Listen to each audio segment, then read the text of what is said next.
My name is Jumpy and I am a Rhodesian Ridgeback.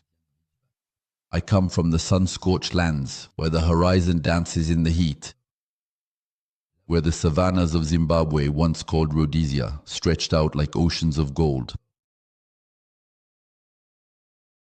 Long before we talked about borders, long before maps came to carve up the dust of the world, there were the Khoikhoi, the people of the Cape.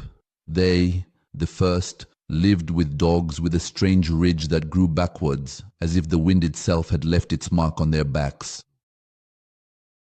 Then came the European settlers. We are in the 17th century, in the lands of the Cape of Good Hope, in southern Africa.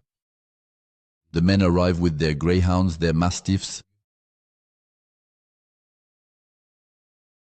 their hunting dogs, their mastiffs, their bloodhounds. They come with their habits, their battles, their beliefs.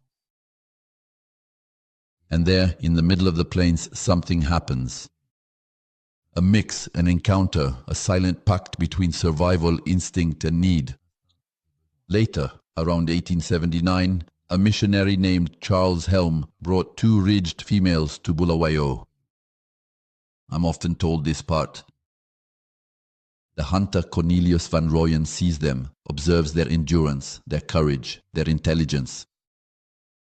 So he crosses them with the dogs he uses to track lions. Not to kill them.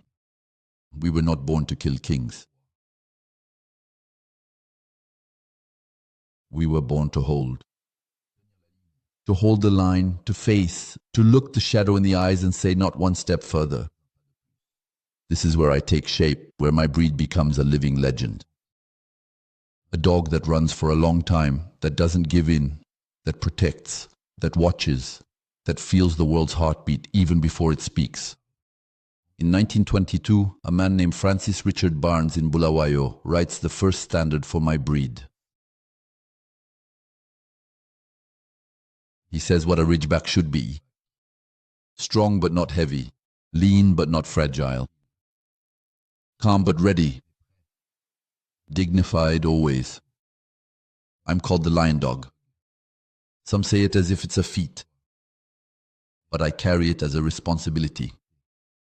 I've never needed to roar. My presence is enough.